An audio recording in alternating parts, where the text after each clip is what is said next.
ഇരിക്കുകയാണ്. 7-8 മണിയാകുമ്പോൾ ഇവിടെ ഫുള്ള് ക്ലോസ് ചെയ്യും. ഞാനും വെറുതെ അതൊക്കെ പറയാറ്. നമ്മള് ഒരു വീടെന്ന് പറയുന്നത് എല്ലാവർക്കും ഭയങ്കര സ്വപ്നമാണ്. ഒരു സ്വന്തമായ ഒരു മണ്ണും വീടെന്നൊക്കെ പറയുന്നത്. ഇത്രയും നാൾ അങ്ങനെ ഒരു ചിന്തയെ വന്നിട്ടില്ല നമ്മുടെ ലൈഫിൽ അല്ലേ? പക്ഷെ പെട്ടെന്ന് വന്ന ചിന്ത. പക്ഷെ ഇപ്പം അതാണ് മെയിൻ. അതെ. ഒരു ആഗ്രഹത്തിന് വീട് വെക്കുമ്പോ നമുക്കത് എങ്ങനെ വേണേലും വെക്കാം. പക്ഷെ ഇനിയിപ്പോ നമുക്ക് വീട് വെക്കാനുള്ളൊരു സമയം ഉണ്ടോന്ന് ചോദിച്ചാൽ ഇല്ല. അതുകൊണ്ട് നമ്മൾ അതുകൊണ്ടാണ് ഇത്രയും ഒരുപാട് വീടുകൾ പോയി കാണുന്നത്. കാരണം നമ്മളെ മനസ്സിന് ഇഷ്ടപ്പെട്ട വീട് വെക്കുന്ന വീടുകൾ നമ്മൾ 2-3 കണ്ടോളൂ. നമ്മൾ കണ്ടതിൽ ഒരു 30 വീടെങ്കിലും നമ്മൾ കണ്ടതില് വിരലിലെണ്ണാവുന്ന 2-3 വീട് നമ്മളെ മനസ്സിന് ഇഷ്ടപ്പെട്ട കണക്ക് വെച്ചത് നമ്മൾ കണ്ടോളൂ.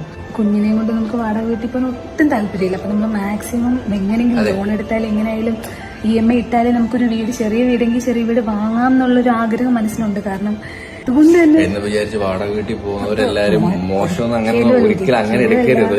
കാരണം നമുക്കൊരു ആഗ്രഹമുണ്ട് സ്വന്തമായ ഒരു വീട് വാങ്ങാൻ.